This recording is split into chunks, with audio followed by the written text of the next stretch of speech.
Pip Paleo. We're gonna make a video about Enfield, so the joolz guides, like Jake Foreman or something like that, can get the information and make it better than I can. So we're gonna tell you interesting facts while my dog takes a shit. Over there, that's Weatherby Road, yeah? Them little flats there, at the bottom, that's where Winston used to live. You know, like the big actor and shit. So one thing you wouldn't get in a little guidebook, little tip, just over there. Stop it. Will you? Yep.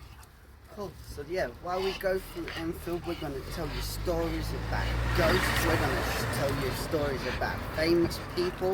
We're going to tell you who was born here. We'll tell you about the hospital. We're going to tell you about the Royal Small Arms and the manufacturing that's happened here as well. But the main thing we're going to do is, if you've ever seen Concon Britain, and then she clicks into the brushstrokes bit, it's like, because of you, we're going to do the same thing, but with on the buses, because around here, on the buses just keeps cropping up. It'll start at the first bit when we get into Enfield town. Boom. Okay, little tucked away secret just behind here. Look for Westwood Cottage, 1794.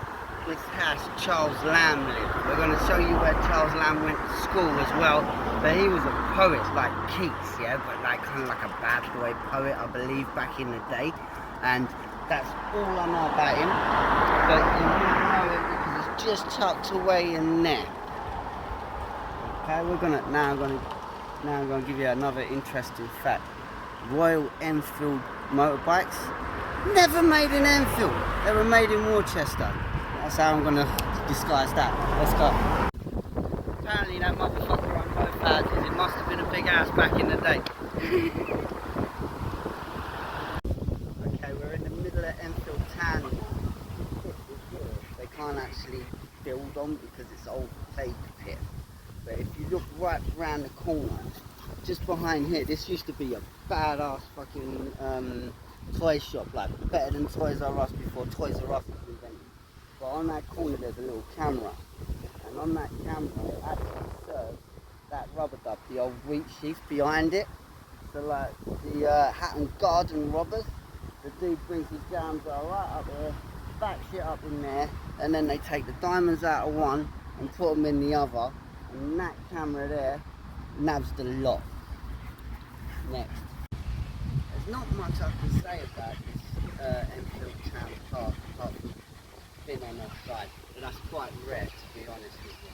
Apart from it's absolutely lovely, right? Everyone I know follows it, and really just follow the little canal just down the edge. It follows the back of some houses on Gentleman Row. It's absolutely gorgeous. But seeing as I don't know much about the town, I'm going to talk about a reference that I have no other video reference for. Joseph Bazalgette, the man that worked out all the sewer system during the cholera epidemic, he comes from Enfield. That's all I know about that. I have to overdub this shit anyway, but this is Enfield town, yeah? This is the market square. This thing has been here for 700 years, and then we're going to get our first on the buses reference. Come round here. This Barclays Bank here had the first ever cash machine. Like, not in England, not in like London, fucking Wales. This is the first cash machine. Come over here. And it was opened by Reg Varney, the main dude from on the buses. Yeah, so he was the first person to use a cash machine and the first person to have a cash card. But they're lying to you there, because that ain't the fucking cash machine. Yeah? Cash machine used to be right there. So there, you can see, if you look up here, that man with a cap is Reg Varney from on the buses using the cash machine for the first time in the world. Go. You know what I said about Concon Britain? This is the bit we're going to cut into on the buses again, like the cash machine. I'm going to show you some stock footage just outside here.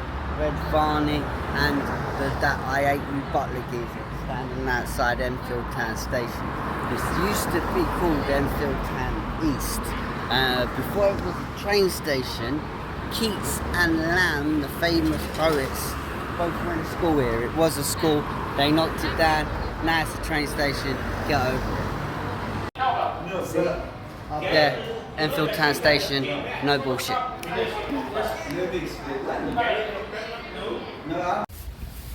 Don't know much about Gentleman's Road really.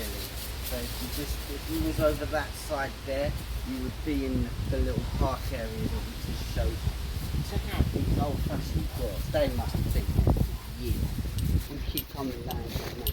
This is like a secret alleyway. There's loads of secret alleyways down in Enfield. But if you're going through the town, you're never going to notice.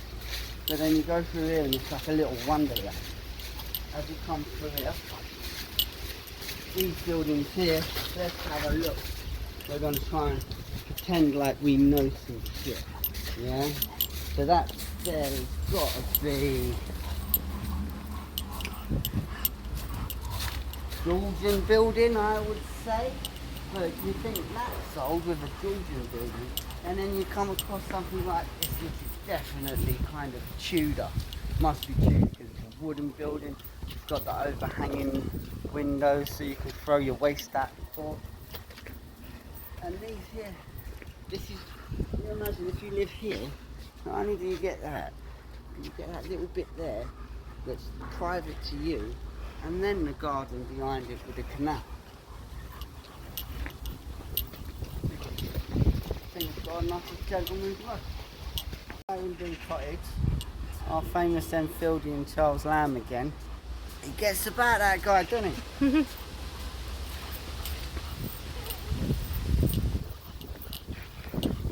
You still recording? Yep. In true Joolz Guides fashion, you notice the little Enfield button on the wall there. That means that you paid your fire tax back in the day. So if your house caught fire, the firemen knew that you paid your fire tax and they come put out your house. Otherwise, see that next door? Oh, he's got one too. But if you didn't have one, boom, your house is gone. Alright, so we're at the top of Lavender Hill, and just over there's Gordon Hill Cemetery. Now, I was looking for a picture for ages, about 3 weeks, trying to get a picture of Reg Varney standing right here, and he waves to a bus just coming up that hill there. Yeah? And then I was, even when I got the footage, I had to wait a second and pause it, wait a second, pause it, wait a second and pause it. But just as it turns around and pans over this way, you get to see Gordon Hill train station. So obviously the stop ain't here now, but I reckon it's just about this spot. Next spot we're gonna go to, just down this Randerson Road and Lavender Gardens. If you follow down this hill here, you get to the cemetery where they always turn the bus around.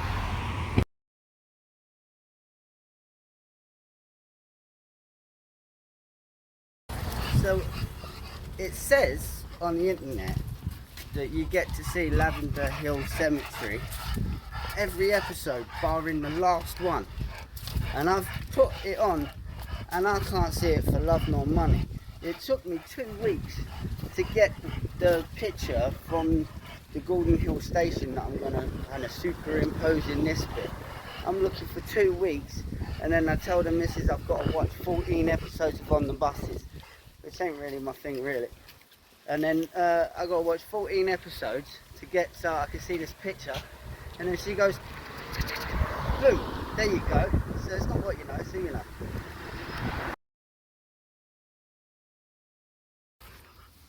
Go.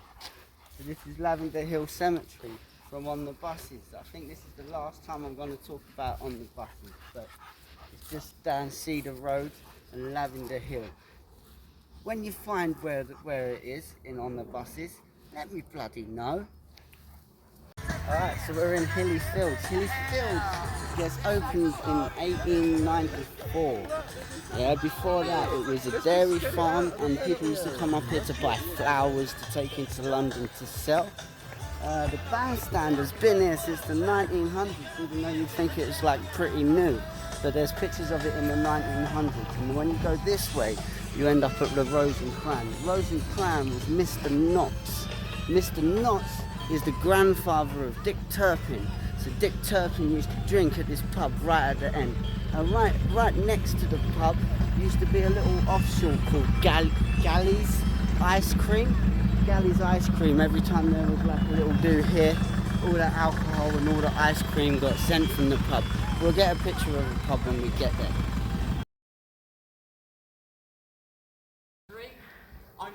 I forgot to mention that every year they do this thing. One day it's like a Britpop event, the other day it's like soul, the other day it's like rock and roll. It's quite fun, I've got to admit.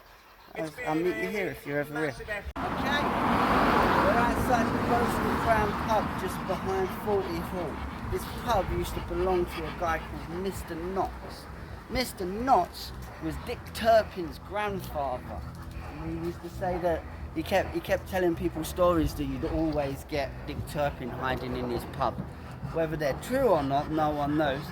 Also, the other thing that's whether it's true or not, we don't know, is that ever since then it's been haunted by Dick Turpin. Take it how you want, but if you like that kind of haunted stuff, I've got more stories for you in Enfield. We'll start now. Okay. I forgot to say as well, before they put a big fence there, but just through here, where there used to be an amazing place called 14 Arches, where the railway crossing just goes over. You can't get there now because there's a fence there, but also behind that there's a massive BMX park. If you hurt yourself there, it's alright because the North Middlesex Hospital is just behind it. And sometimes you'll walk through and you'll find a massive power cable and you think, what bloody hell's a massive power cable doing through the middle of the forest? And usually it turns out EastEnders is probably